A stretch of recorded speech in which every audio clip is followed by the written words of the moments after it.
Hello friends, welcome to Quick Gyan Tutor. अब हम देखने वाले हैं टाइम एंड वर्क की एक बहुत ही इजी बट एक बहुत ही इंपॉर्टेंट टाइप जिसको हम बोलते हैं MDH टाइप। ये काफ़ी पॉपुलर टाइप है और इससे काफ़ी क्वेश्चंस पेपर में आ चुके हैं।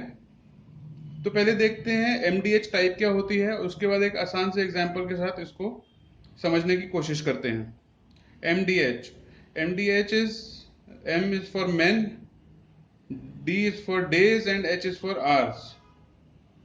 M1 D1 H1 upon W is for work, upon W1 is equal to M2 D2 H2 upon W2।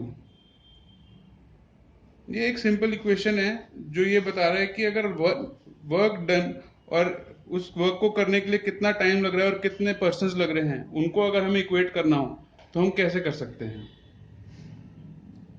इसको इस एग्जाम्पल के साथ समझते हैं। एग्जाम्पल हमें बता रहा है कि 30 मैन 8 घंटे प्रतिदिन काम करके 25 दिन में उस काम को कंप्लीट कर देते हैं और 40 लोग उसी काम को 5 आवर्स पर डे करके डबल वर्क कंप्लीट कर देते हैं। तो इसमें ये बोल रहे हैं कि सेकंड केस के अंदर कितना टाइम वो लेंगे उस काम डबल वर्क को कंप्लीट करने के लिए। तो हम सीधा सीधा इसमें वैल्यूज पुट करते हैं। पहले हम वैल्यूज देख लेते हैं। फर्स्ट केस में M1 हमारा 30 है, D1 हमारा 25 डेज और H1 हमारा 8 आवर्स है और W1 is W। Second case में M2 इज 40, D2 हमको निकालना है, H2 5 hours and W2 is twice the work, so that is 2W। अब बस इन वैल्यूज को इस इक्वेशन में पुट करेंगे हम। 30 into 25 into 8 upon W is equal to 40 into 5 into D2 upon 2W। W से W कैंसिल आउट हो जाएगा, यहाँ पर 20, दिस इज 5 6 30। इससे हमारा फाइनल D2 इसकी वैल्यू आ जाएगी 60 days. So this means 60 days के अंदर सेकेंड ग्रुप ऑफ मैन वो काम कंप्लीट कर देंगे। इसका मतलब हमारे पास इस टोटल इक्वेशन के अंदर 8 वेरिएबल्स हैं, उसमें से 7 दिए हुए हैं, एक फाइंड आउट करना है। किसी भी एक वेरिएबल को हम फाइंड आउट कर सकते हैं अगर बाकी 7 वेरिएबल्स हमको दिए हुए हों। It is as simple as that. ये बहुत ही आसान टाइप है पर ये पेपर्स में बहुत आती है। आपको शायद एक क्वेश्चन पेपर में इसका आ ही जाएगा।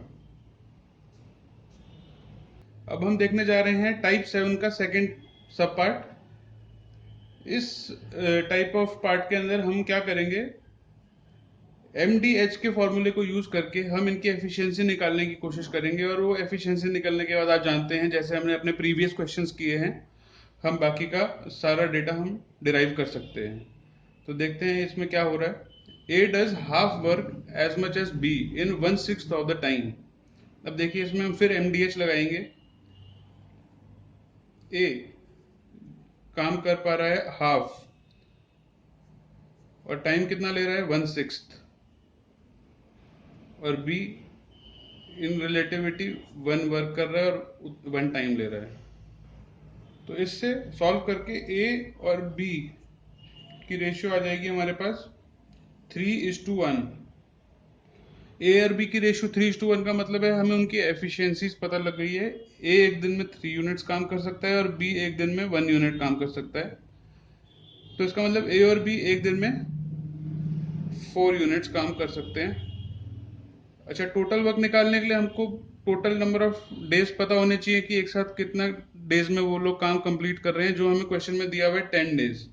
तो 4 यूनिट्स इंटू 10 डेज, तो टोटल वर्क हमारे पास हो जाएगा 40 यूनिट्स है हमारा टोटल वर्क। अब ये पूछ रहे हैं हमसे कि how much time will be take alone. बस अब ये क्वेश्चन बहुत ही सिंपल रह गया है। टोटल वर्क इज 40, बी की एफिशिएंसी 1 है यानी 1 यूनिट पर डे कर रहा है वो। So total time that is taken by B will be 40 days. अगर यही पूछते वो कि ए को अकेला वो काम करने में कितना टाइम लगेगा, तो इसमें हम करेंगे 40 total work that divided by a की एफिशिएंसी जो है 3 यूनिट्स पर डे, तो ये हमारे पास आ जाएगा 13 1/3 days। अब हम देखने जा रहे हैं टाइप 7 का थर्ड पार्ट 7.3 क्वेश्चन। ये भी एक बहुत ही कॉमन क्वेश्चन है जो आपने बहुत बार देखा होगा, जिसमें एक कॉन्ट्रैक्टर कुछ आदमियों से काम करवाना चाह रहा है। तो इस क्वेश्चन में देखते हैं क्या दिया हुआ है। A contractor employed 100 man initially. एक कॉन्ट्रैक्टर ने 100 आदमियों को रखा एक काम को 30 दिन में करने के लिए। इसकी लैंग्वेज थोड़ी टिपिकल है, इसको ध्यान से देखिए। लैंग्वेज के अंदर ही क्वेश्चन का आंसर छुपा रहता है। सो उस कॉन्ट्रैक्टर ने 100 आदमियों को इनिशियली रखा 30 दिन में काम को कंप्लीट करने के लिए, लेकिन 20 दिन के बाद उसको शायद ये लगा कि काम कंप्लीट टाइम पे नहीं हो पाएगा, तो उसने 50 और आदमियों को रखा, और उन 50 आदमियों को रखने के बाद वो काम टाइम पर फिनिश हो पाया, यानी 30 दिन में ही फिनिश हो पाया। क्वेश्चन में ये पूछा जा रहा है कि अगर वो 50 आदमियों को हम नहीं रखते, वो कॉन्ट्रैक्टर अगर उन 50 आदमियों को एम्प्लॉय नहीं करता 20 दिन के बाद, तो उस काम को करने में वही 100 आदमी कितना डिले कर देते। अब यहाँ पर हमने इस क्वेश्चन को बहुत ही अच्छे से तोड़कर इसकी लैंग्वेज को समझ लिया है, तो इसको सॉल्व करने में अब हमें कोई प्रॉब्लम नहीं होगी। तो हमारे फर्स्ट केस में 100 मैन काम कर रहे थे 20 दिन के लिए,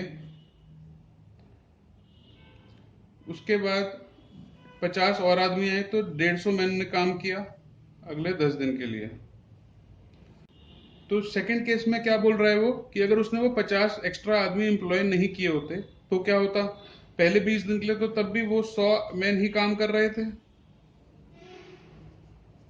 और आखिरी 10 दिन के लिए भी वो 100 मैन ही काम कर रहे थे। लेकिन इस केस में हमको ये नहीं पता कि आखिरी कितने दिन के लिए उन्होंने एक्स्ट्रा काम किया, क्योंकि वहां पर डिले हो जाएगा।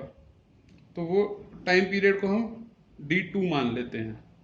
तो यहाँ पर आप देखिए, हमें अपना M1 पता लग गया, D1 पता लग गया, M2 पता लग गया और D2 पता लग गया। वर्क हमारा दोनों केस में सेम हो रहा है, तो हमारा जो फॉर्मूला है M1 D1 upon W1 is equal to M2 D2 upon W2। यहाँ W1 और W2 इक्वल है तो ये कट गया, यहाँ पर आ जाएगा 150 into 10 is equal to 100 into D2। तो इसमें हमारा D2 की वैल्यू आ जाती है 15 डेज। यानी अगर वो 50 मैन एक्स्ट्रा नहीं आए होते तो 20 दिन के बाद उन्हीं 100 मैन को 15 दिन और लग जाते उस काम को करने के लिए, यानी 20 + 15 हमारा टोटल वर्क 35 डेज के अंदर वो कंप्लीट होता।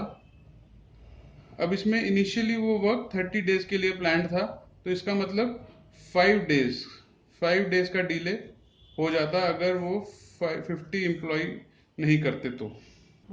Thank you friends, stay tune for our next video type 8, and after that we will complete type 9, जिसके साथ हमारा टाइम एंड वर्क चैप्टर खत्म हो जाएगा। प्लीज हमारे चैनल को सब्सक्राइब कीजिए, बेल आइकन पर क्लिक कीजिए ताकि आपको रेगुलर नोटिफिकेशंस मिलते रहें, और इस वीडियो को मैक्सिमम शेयर कीजिए।